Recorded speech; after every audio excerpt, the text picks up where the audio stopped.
Hello বন্ধুরা, Bengali knowledge YouTube চ্যানেলে আরেকটি নতুন ভিডিওতে আপনাকে স্বাগত। তাহলে চলুন এবার শুরু করা যাক। আপনি নিশ্চয়ই জানেন, হিন্দু ধর্মে শনিদেবকে কর্ম ফলদাতা বলা হয়। শনিদেব একজন ব্যক্তিকে তার কর্মের ফল প্রদান করেন। শনিদেবের পূজা করলে সৌভাগ্য হয় এবং তার আশীর্বাদ বজায় থাকে।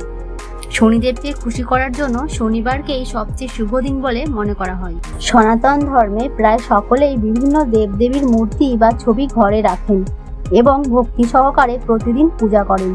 কিন্তু শনিদেবের মূর্তি বাড়িতে রাখা অশুভ বলে মনে করা হয়। এর পেছনে রয়েছে পৌরাণিক কারণ। এবার জেনে নিন এই বিস্ময়কর তথ্যটি। পৌরাণিক কাহিনী অনুসারে শনিদেব ভগবান শ্রীকৃষ্ণের ভক্ত ছিলেন।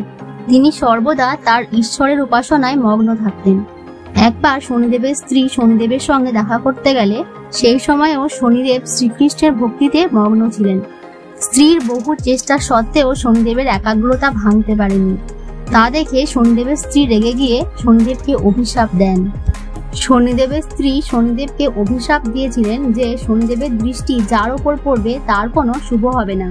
শনিদেব তার ভুল বুঝতে পারলেও অভিশাপ ফিরিয়ে নেওয়ার ক্ষমতা তার স্ত্রীর ছিল না। এরপর থেকেই শনিদেব চোখ নামিয়ে হাঁটেন, যাতে তার দৃষ্টি কারোর ওপর দিকে না পড়ে এবং কাউকে অশুভ পরিণতির সম্মুখীন হতে না হয়।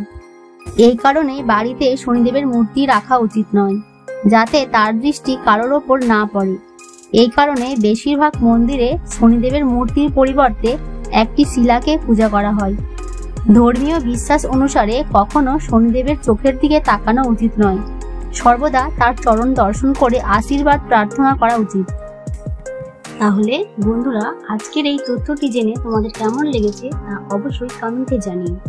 আবারও খুব শীঘ্রই আরও একটা নতুন ভিডিওতে হাজির হব।